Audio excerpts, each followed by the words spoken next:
नमस्कार मित्रों। सूर्यादि नवग्रहादि देवताओं का हमारे जीवन में प्रभाव पड़ता है, यह एक कटु सत्य है। क्योंकि लोग एक किस्म से दुविधा में रहते हैं कि क्या वास्तव में सूर्यादि नवग्रहादि देवताओं का प्रभाव हमारे ऊपर पड़ता है।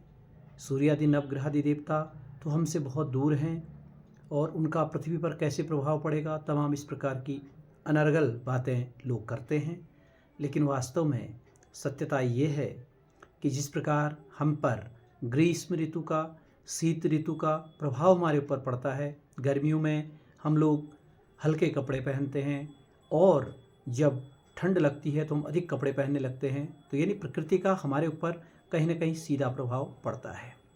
सूर्य की गर्मी बढ़ती है तो लोग पंखे चलाने लगते हैं, एसी चलाने लगते हैं, और जब बिल्कुल शीत और ठंड होती है तो लोग हीटर चलाने लगते हैं और गर्म कपड़ों का इस्तेमाल करते हैं। तो इसका सीधा संबंध ये है कि प्रकृति में होने वाली समस्त घटनाओं का मानव जीवन पर कहीं न कहीं सीधा प्रभाव पड़ता है।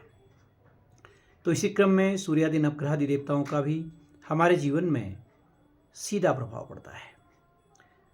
सूर्य से गर्मी, चंद्रमा से ठंड, मंगल से गर्मी, बुध शांति का प्रतीक है, वाणी का प्रतीक है, बृहस्पति ज्ञान के प्रतीक हैं, शुक्र भोग विलास काम वासना ऐश्वर्य के कारक हैं, शनि सुख के कारक हैं, राहु और केतु ये छाया ग्रह हैं। ये हमारे जीवन में अनेक प्रकार से अच्छे या बुरे काम कराते हैं। तो मित्रों, सूर्यादि नवग्रहादि देवताओं का अस्तित्व है और इनका हमारे जीवन पर सीधा प्रभाव पड़ता है। तो हमें ब्रह्मांड में सूर्यादि नवग्रहादि देवताओं के बारे में किसी प्रकार के असमंजस में नहीं रहना चाहिए और हमें सूर्यादि नवग्रहादि देवताओं पर पूर्ण भरोसा करते हुए हमारे जीवन में उन ग्रहों का जो हमारे ऊपर प्रभाव पड़ता है उसकी जानकारी योग्य ज्योतिषी से अवश्य जानकारी प्राप्त करें, अपनी पत्रिका का विवेचन कराएं, ताकि आपके जीवन में आ रही बाधाएं दूर हो सकें और आप अपने जीवन को सार्थक बना सकें, हंसी खुशी से आपका परिवार चले। तो इस प्रकार से, क्योंकि ग्रहाधीना जगत सर्वा, ग्रहों के अधीन यह समस्त संसार है, ग्रहों के प्रभाव से ही हमारे जीवन में अनेक प्रकार के कष्ट आते हैं, अनेक प्रकार के दुख आते हैं, क्योंकि ग्रहों को हमारे जो शास्त्र हैं उसमें इनको एक किस्म से दंड देने का अधिकारी बनाया है। चूँकि हमारे प्रारब्ध के हिसाब से ये ग्रह हमारे कुंडली के ऊपर आते हैं और हमारे शुभाशुभ कर्मों के अनुसार हमें अच्छे या बुरे फल देते हैं।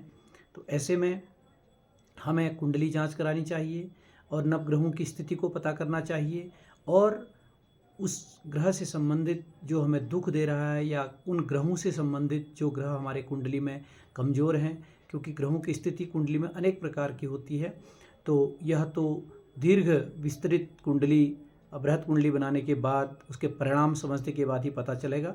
लेकिन फिर भी मेरा निवेदन आप लोगों से है कि नवग्रहों के बारे में किसी प्रकार के भ्रम में न रहते हुए आप उन पर अटूट विश्वास कीजिए और नवग्रहों का पूजन कराइए और योग्य ज्योतिषी के माध्यम से नवग्रहों की अपनी कुंडली में जानकारी प्राप्त करें, ताकि आपका जीवन सुखमय हो सके।